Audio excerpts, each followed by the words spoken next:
श्री गणेशाय नमः। अस्मद्गुरुभ्यो नमः। अस्मत्परम गुरुभ्यो नमः। अस्मत् सर्वगुरुभ्यो नमः। श्री राधा कृष्णाभ्यां नमः। श्रीमते रामानुजाय नमः। लंबोदरं परमसुन्दरमेकदन्तं पीताम्बरं त्रिनयनं परमं पवित्रम् ओद्यादिवाकरनिभोज्वलकान्तिकान्तम् विघ्नेश्वरं सकलविघ्नहरं नमामि। शरीरं स्वरूपं ततो वा कलत्रम् यशच्चारुचित्रं धनं मेरुतुल्यम् मनश्चेन लग्नं श्रीगुरुडं रिपद्मे ततः किं ततः किं ततः किं ततः किं नारायणं नमस्कृत्यं नरं चैव नरोत्तमं देवीं सरस्वतीं व्यासं ततो जयमुदीरयेत्।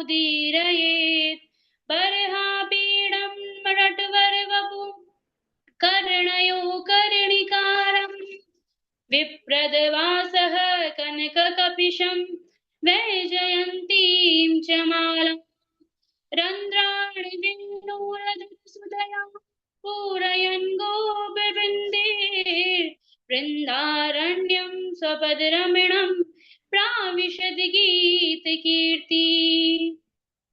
करारविन्देन पदारविन्दं मुखारविन्दे विनिवेशयन्तं वटस्य पत्रस्य पुटे शयानं बालं मुकुन्दं मनसा स्मरामि।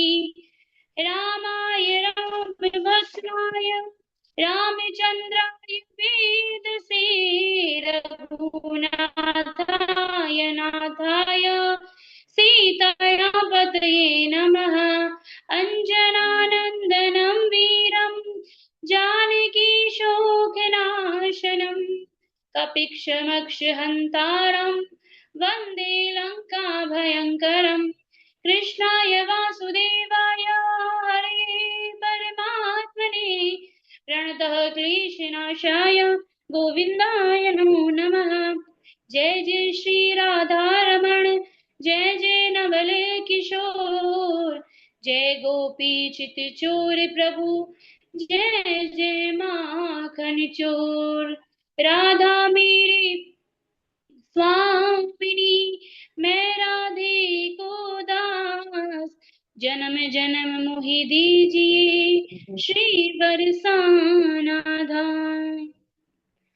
अनंत कोटि ब्रह्मांड नायक अचित्न कल्याण गुणगण निधान सर्वेश्वर सर्वाधिपति अकारण करुणा वरुणालय अकारण करुणा कारक सकल जन्य कल्य शाप हारक परात्पर परम ब्रह्म निर्गुण निराकार सगुण साकार जगदेक बंधु करुणैक सिंधु सच्चिदानंदन परमात्मा श्री कृष्ण एवं किशोरी जी के चरणों में मेरा बारंबार प्रणाम।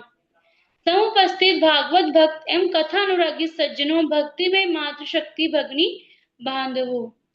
सिया राम में जब सब जग जानी करहु प्रणाम जोरी जुग पानी।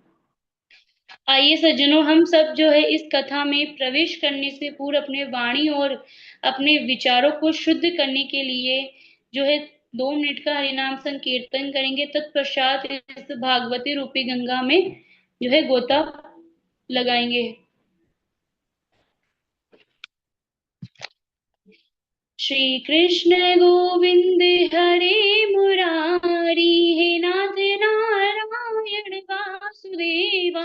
श्री कृष्ण गोविंद हरे मुरारी हे नाथ नारायण वासुदेवा। हे नाथ नारायण वासुदेवा। हे नाथ नारायण वासुदेवा। हे नाथ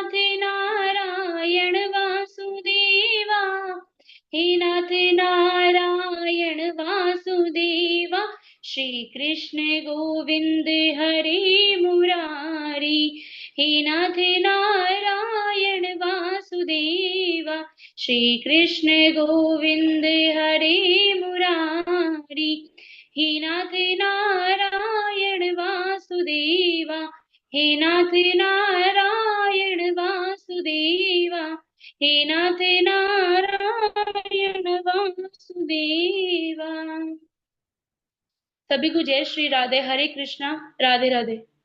पिछली कथा में हमने जो है दक्ष की जो संतति थी उसके विषय में श्रवण किया कि किस प्रकार नारद मुनि ने पहले दक्ष प्रजापति की 10,000 पुत्रों को जो है संन्यास मार्ग की दीक्षा दी।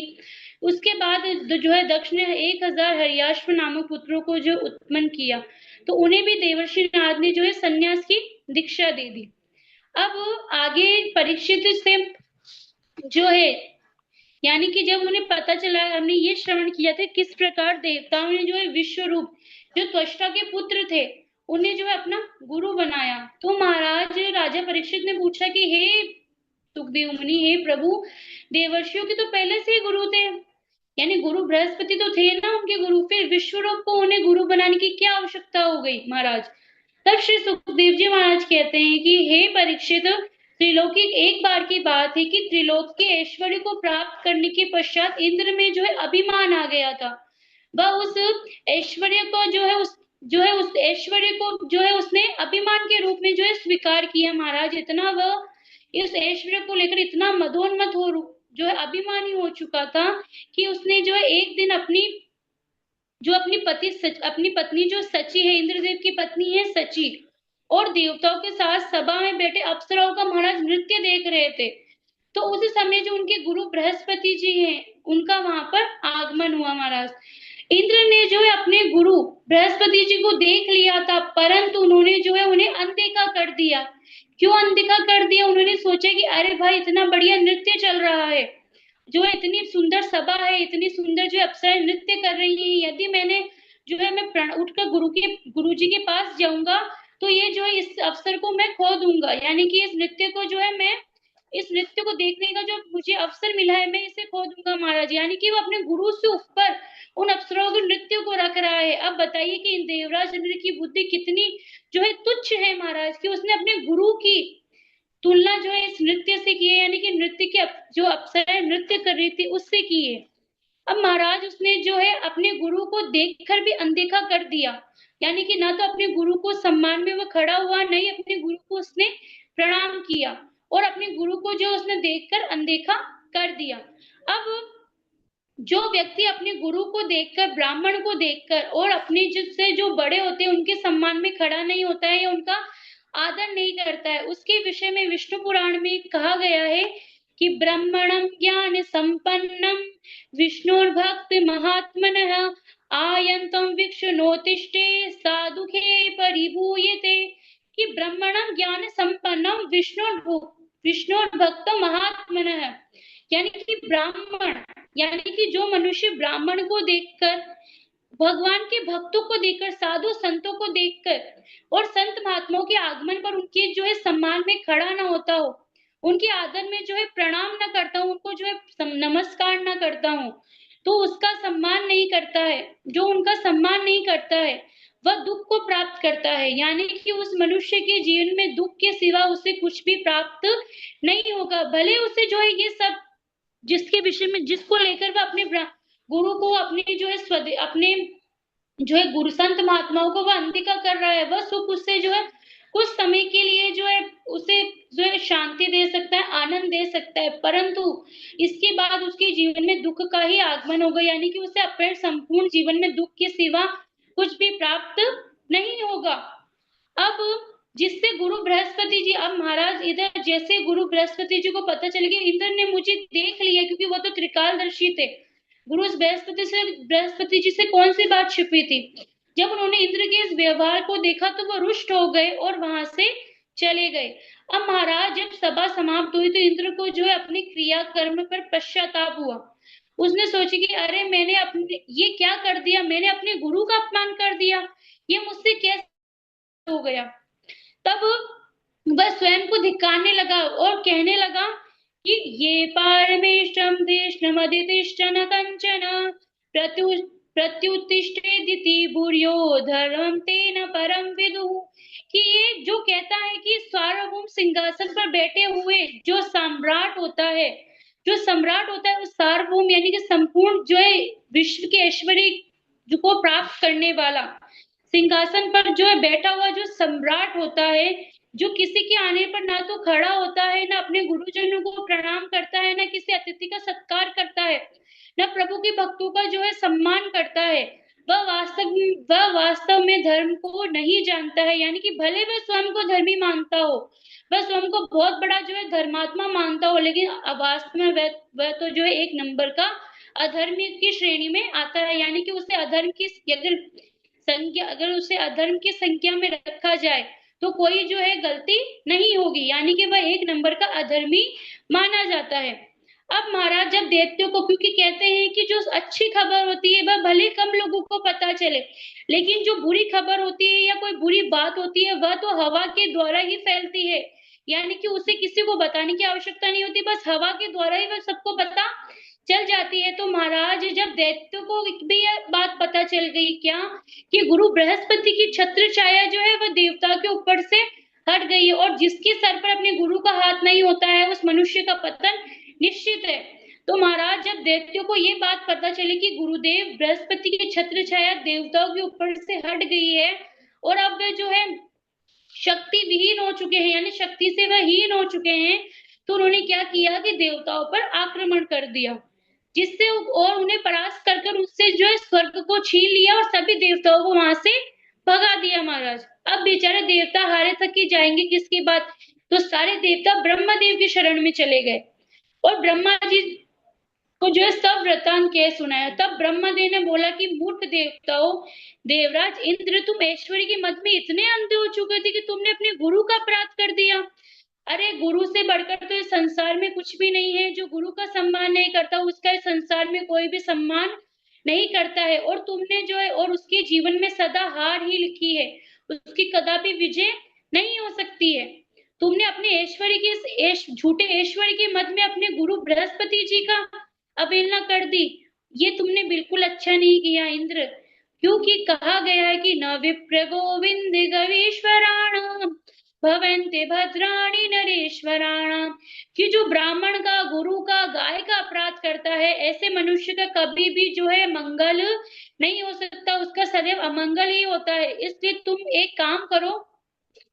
तब देवराज इंद्र ने बोला कि हे ब्रह्मदेव, हमें क्षमा कर दीजिए, इस बार मैं आगे से ध्यान रखूंगा कि मुझसे ऐसा कोई अपराध ना हो, इस बार हमें जो है इस दुविधा से आप निकालिए। देवराज इंद्र का एक स्वभाव है कि वह बार बार गलती करते हैं और बार बार जो है क्षमा मांगते हैं। महाराज हमेशा गलती करेंगे फिर क्षमा मांगेंगे, यानी कि वो अपने जीवन से कोई सीख लेते ही नहीं है, हमेशा हर गलती पे गलती, गलती पे गलती करते ही रहते हैं महाराज। तो इसलिए हमें इस वृतांत से सीखना चाहिए कि हमें कभी भी अपने गुरु का, ब्राह्मण का, चाहे हमें गाली गलौज ही क्यों ना करो, चाहे वो हमें कैसे, चाहे ऐसा मान लीजिए कि ब्राह्मण यदि हमारा वध भी कर दे तो हमें एक शब्द भी नहीं कहना चाहिए। नहीं कि ब्राह्मण का भगवान कहते हैं ना कि ब्राह्मण के विरुद्ध यदि मेरी भुजा भी प्रहार करती है तो मैं अपनी भुजा को भी काट देता हूँ, यानी कि भगवान ने ब्राह्मण को इतना श्रेष्ठ स्थान दिया है। अब महाराज कहते हैं, तब उन्होंने बोला कि चलो तुम एक काम करो, तुम जो त्वष्टा के पुत्र विश्व रूप है, तुम अपने जो है तुम उन्हें अपना गुरु बना लो। तुम ये कदापि मत सोचो कि वह असुरी है, तुम उन्हें अपने गुरु के रूप में देखो, तुम ये मत समझो कि वह असुर है, तुम उन्हें जो है अपने गुरु के रूप में उनका वरण करो, वह तुम्हारा राज्य दिलाने में, तुम्हारा स्वर्ग दिलाने में तुम्हारी सहायता अवश्य करेंगे। अब इसके पश्चात जो सभी देवता गण है वह विश्वष्टा जी के पुत्र जो विश्व रूप है उनके पास गए और उनसे जाकर कहने लगे कि देवता ने विश्व रूप से कहा कि हे विश्वरूप, सबसे पहले तो उनके चरणों में प्रणाम, क्योंकि उन्हें अपने गुरु के रूप में वर्ण करने वाले हैं। चाहे गुरु अपना कहते हैं कि चाहे गुरु अपन से उम्र में छोटा ही क्यों ना हो, मान लीजिए किसी व्यक्ति की आयु 30 वर्ष है लेकिन गुरुजी की आयु 25 वर्ष है, चाहे वह गुरुजी उनसे छोटे हैं अपने शिष्य से, लेकिन गुरु का स्थान सर्वोपरि होता है। गुरु चाहे कैसा भी हो, हमें हमेशा उनके चरणों में प्रणाम करना चाहिए। अब महाराज सबसे पहले तो देवताओं ने विश्वरूप जी के चरणों में प्रणाम किया और उनसे प्रणाम कर उनसे क्या कहा कि हे विश्वरूप, आचार्यो ब्राह्मणो मूर्ति, पिता मूर्ति प्रजापते, भ्राता मरुत्पते मूर्ति, माता साक्षात श्रुतिस्तनु। आचार्य ब्राह्मणों मूर्ति, पिता मूर्ति प्रजापते, यानी कि वह कहते हैं कि हे विश्वरूप, कहा गया है कि जो आचार्य होते हैं वे वेद की मूर्ति होते हैं। आचार्य को वेद की मूर्ति माना गया है, पिता को साक्षात ब्रह्मा की मूर्ति, माता को जो है ग्रहण करने के कारण, क्योंकि माता एक संतान को अपने गर्भ में ग्रहण करती है। जैसे संपूर्ण पृथ्वी हम जैसे तुच्छ कैसे भी व्यक्ति को जो है स्वीकार करती है, ग्रहण करती है, वैसे ही माता को भी जो है एक जो है संतान को अपने गर्भ में ग्रहण करती है। इसलिए माता को ग्रहण करने के कारण जो है पृथ्वी की उपाधि दी गई है, यानी पृथ्वी की मूर्ति बताया गया है। और जो बेटा होता है यानी जो भाई होता है वह इंद्र की और माता साक्षात पृथ्वी की मूर्ति होती है। देवराज इंद्र कहते हैं कि हे बेटा विश्वरूप, हम देवतियों ने हमारा राज्य हमसे छीन लिया है, तुम जो है हमारा राज्य हमें दिलाने में हमारी सहायता करो, हम तुम्हारे शरण में आए हैं। तुम जो है हमारे गुरु के रूप में जो है परिणित हो, यानी कि तुम जो है हमारे गुरु बन जाओ, यानी कि तुम जो है अपने शिष्य के रूप में हमारा वर्ण कर लो और तुम हमारे गुरु बन जाओ। तब विश्वरूप ने कहा कि देवताओं, पुरोहिती का जो वर्ण होता है, पुरोहिती का जो धर्म होता है, वह जो कर्म होता है वह अत्यंत निंदनीय होता है। क्यों?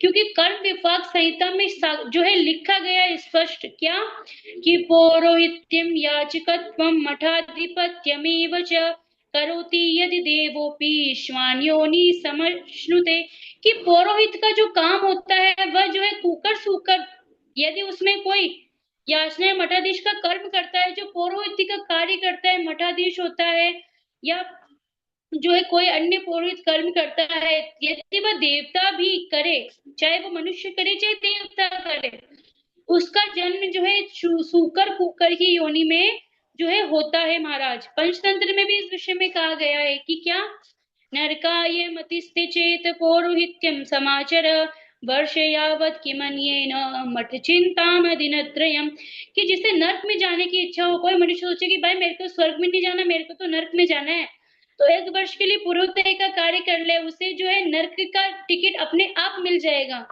इसलिए जो पौरोहित्य का कर्म है वह अत्यंत निंदनीय है। विश्वरूप कहते हैं कि 3 दिन के लिए यदि कोई 3 दिन के लिए भी मठाधीश बन जाए, तो इस विषय में जो है परम पूज्य गोस्वामी जी कहते हैं कि पौरोहित्यम उपपौरोहित्य कर्म अति मंदा, वेद पुराण स्मृति करी निंदा, कि पौरोहित का कर्म यदि कोई करता है तो वेद पुराण भी उसकी निंदा जो है स्वतः ही करने लग जाते, यानी वेद पुराण भी उसकी निंदा करते हैं। परंतु हे देवताओं, आप जो है हम मेरे पास जो है याचक बनकर आए हैं और मेरा कर्तव्य है कि मैं आपकी सहायता करूं, इसलिए मैं आपके मनोरथ को जो है अवश्य पूर्ण करूंगा। विश्वरूप ने जो है विश्वरूप की इस प्रकार कहने पर देवताओं ने जो है विश्वरूप का पूजन किया और उन्हें अपने गुरु के रूप में जो है उनका वरण किया।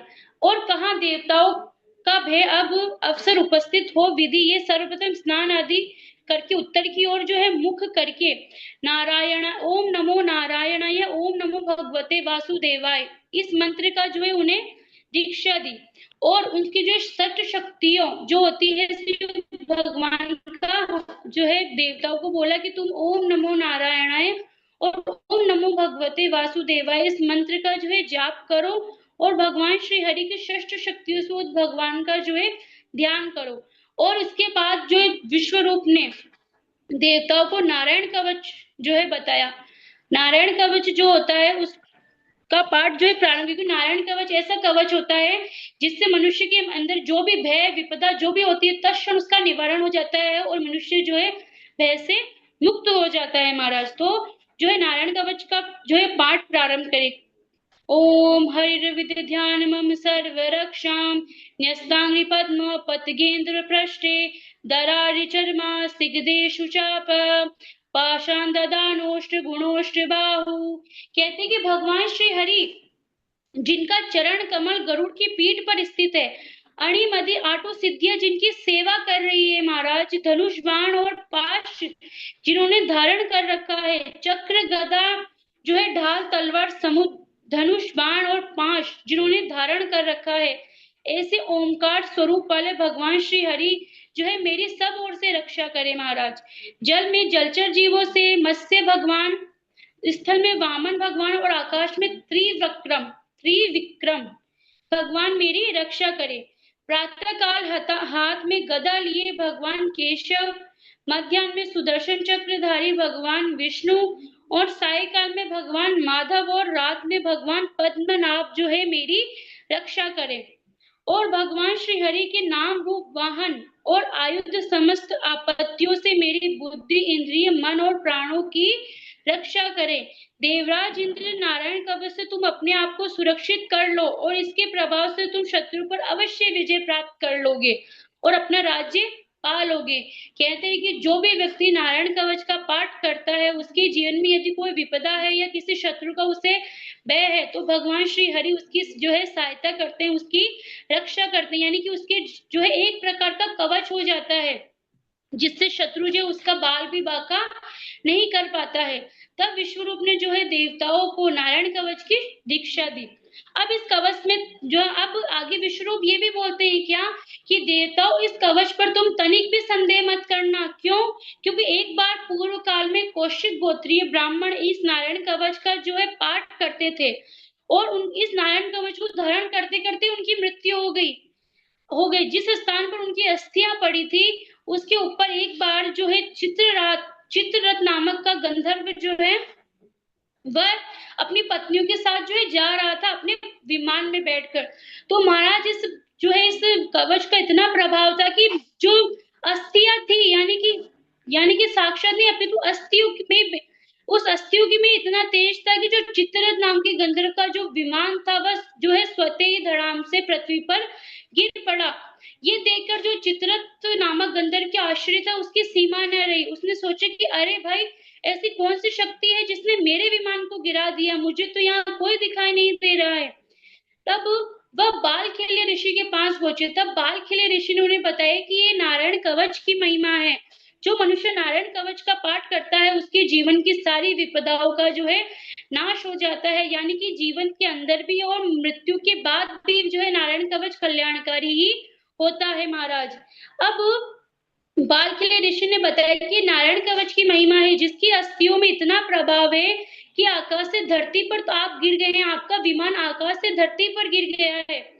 चित्ररथ गंधर्व ने जब ये सुना तो तब उन्हें बोला कि भाई मैं अब आगे कैसे जा सकता हूँ। तब बालखिल्य ऋषि ने बताया कि आप जो है इन अस्थियों को सरस्वती नदी में प्रवाहित कर दीजिए, उसके बाद ही जो है आप इस मार्ग से आगे जा सकेंगे, अन्यथा आप इस मार्ग से आगे नहीं जा पाएंगे। तब उस गंधर्व में जो है जो ऋषि थे उनकी अस्थियों को सरस्वती नदी में जो है प्रवाहित कर दिया और अपनी आगे की यात्रा की। अब महाराज देवराज इंद्र ने जब इस प्रकार नारायण कवच की महिमा को सुना तो उन्होंने जो है उसे धारण किया और दैत्यों पर विजय प्राप्त कर अपने स्वर्ग को प्राप्त कर लिया। अब महाराज एक दिन देवराज इंद्र ने क्या देखा कि जो विश्व रूप थे त्वष्टा के पुत्र वह प्रत्यक्ष रूप से तो देवताओं के लिए आहुति देते थे परंतु चुपचाप जो है अपने असुरी कुल या अपने राक्षसों के लिए भी चुपचाप उसमें हवन में जो है आहुति डाल देते थे। तब यानी कि प्रत्यक्ष रूप से नहीं अप्रत्यक्ष रूप से वह राक्षसों के लिए भी आहुति दे रहे थे। अब महाराज ये देखकर इंद्र को बहुत क्रोध आया। उसने सोचा कि अरे ये गुरु तो हमारे हैं लेकिन जो है आहुति दैत्यों के लिए दे रहे हैं। तब उस इंद्र ने क्या किया कि उसने अपने गुरु विश्वरूप का वध कर दिया। महाराज अब बताइए अपने गुरु का ही उसने वध कर दिया। तब इसके बाद इंद्र को जो है ब्रह्म हत्या लगी। अब महाराज ब्रह्म हत्या की जो काट होती है वो इतनी साधारण से इतनी आसानी से नहीं मिलती। जो ब्रह्म हत्या गौ हत्या जो होती है वह मनुष्य का जो पीछा जो है जन्म जन्मांतर तक नहीं छोड़ती है। अब महाराज कहते हैं कि जो इंद्र है उसने अपनी ब्रह्म हत्या को 4 भागों में बांटा।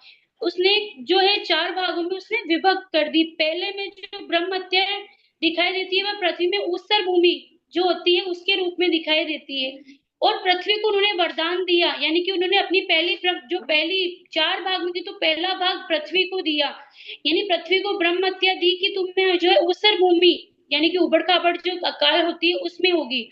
परंतु वरदान भी दिया कि तुम्हारे जो अकाल है, तुम्हारे जो भूमि है, वह स्वतः ही समतल हो जाएगी। दूसरा भाग उन्होंने स्त्री को दिया, क्या कि स्त्री में जो है ऋतु धर्म होगा, यानी कि मासिक धर्म जो स्त्रियों में जो प्रतिमा होता है, मासिक धर्म होता है, वह इंद्र की दी हुई जो है स्त्रियों को ब्रह्म हत्या ही है। लेकिन उसमें स्त्री को एक वरदान भी मिला, क्या कि वह अपने इस शरीर से जो है नई संतति को उत्पन्न कर सकेगी, नए एक नए जीव को जो है जन्म दे सकती है। ये स्त्रियों को जो है वरदान दिया गया। तीसरा उन्होंने जल को दिया, जल में फेन के रूप में जो है ब्रह्म हत्या दिखाई देती है, और जल को ये भी वरदान दिया कि झरनों नदियों की प्रवृत्ति के कारण जो है आपका जो फेन ब्रह्म हत्या दिखाई दी, जल को वरदान दी कि नदियों के रूप में जो है आपकी वृद्धि होती रहेगी, आप जो है जीवों को प्राप्त करने वाली होगी। वृक्षों में गोंद के रूप में ब्रह्म हत्या, की वृक्षों में जो गोंद होता है वह इंद्र की ब्रह्म हत्या का रूप भी है, यानी कि वृक्षों में गोंद के रूप में ब्रह्म हत्या दिखाई देती है। अब वृक्ष को भी क्या वरदान दिया कि यदि तुम्हारा जड़ मूल भाग शेष है तो कोई भी तुम्हें कितना भी काटे, तुम पुनः जो है वापस हरे भरे हो जाएगा। और आज हम देखते हैं कि हम पेड़ को कितना काटते हैं तो थोड़े समय पश्चात उस पर जो है टहनियां, पत्ते, फूल वगैरह पुनः ही आ जाते हैं। अब इसके पश्चात तुम्हारे जो शरीर का ह्रास नहीं होगा, कामनाओं की वृद्धि ही होगी। अब महाराज जब विश्व रूप का मृत्यु का समाचार उनके जो पिता त्वष्टा को मिला तो वह बहुत क्रोधित हो गए। उन्होंने सोचा कि देवता ने जो है धोखे से मेरे पुत्र को अपना गुरु बनाया और फिर उसका वध कर दिया। तो उन्होंने क्या किया कि वह इंद्र की मृत्यु के लिए जो है यज्ञ करने लगे, यानी कि उन्होंने एक ऐसे राक्षस को उत्पन्न करना चाहा जो इंद्र की मृत्यु का कारण बनेगा। परंतु हुआ क्या कि उन्होंने जो है एक मंत्र इधर उधर होने से इंद्र के हाथों मरने वाला जो है राक्षस उत्पन्न हो गया महाराज। तो वह महाराज जो त्वष्टा थे वह इंद्र की मृत्यु के लिए यज्ञ करने लगे, परंतु यज्ञ में जो मंत्र बोल रहे थे वह इतने कि वह क्रोधित में थे, क्योंकि उनके मन में जो दुख भी था, क्योंकि उन्होंने इन देवताओं ने के जो इंद्र है उन्होंने उनके पुत्र का वध कर दिया था। तो कहते हैं कि इंद्र शक्तो विवर्धस्व माचिरम जाय विद विषम। इंद्र शत्रु इस शब्द में अत्यंतोदात के स्थान पर आद्योदात का प्रयोग हुआ, जिसके कारण जो है इंद्र के हाथों मरने वाले राक्षस को जो है उत्पन्न हो गई, यानी कि करना था इंद्र को मारने के लिए लेकिन हुआ इंद्र के हाथों मरने, यानी इंद्र के हाथों मरने वाला, यानी कि जिसका अर्थ ही पूर्णता बदल गया। अब महाराज जो है इंद्र को हाथों मरने वाला जो है राक्षस जो है उत्पन्न हुआ महाराज। अब एक विशाल के दानव जो है उनकी अग्नि से निकला, जो त्वष्टा यज्ञ कर रहे थे उनकी अग्नि से जो है एक विशाल का दानव जो है अग्नि से निकला। देखते देखते उसने अपने शरीर को से दिशाओं को जो है आच्छादित कर लिया, यानी दिशाओं को उसने ढक लिया और आवृत कर लिया, जिससे उसका नाम जो है वृत्तासुर हुआ। और वृत्तासुर यानी कि वृत्तासुर जो है वो बहुत ही, यानी कि उसका जो पिछला जन्म है वो बहुत ही जो है मंगल का, यानी कि हम सुनेंगे तो विश्व जो है वृत्तासुर किस प्रकार राक्षस बना और किस प्रकार वृत्तासुर का वध जो है इंद्र के हाथों हुआ, इस कथा को हम जो है अपनी अगली कथा में श्रवण करेंगे। अब मैं अपनी वाणी को जो है यही विश्राम देती हूँ। कृष्णाय वासुदेवाय हरे परमात्मने प्रणतः क्लेशनाशाय गोविंदाय नमो नमः, गोविंदाय नमो नमः, गोविंदाय नमो नमः। बोलिए श्री वाक्य बिहारी लाल की जय। श्रीमद् भागवत महापुराण की जय। श्री सुखदेव जी महाराज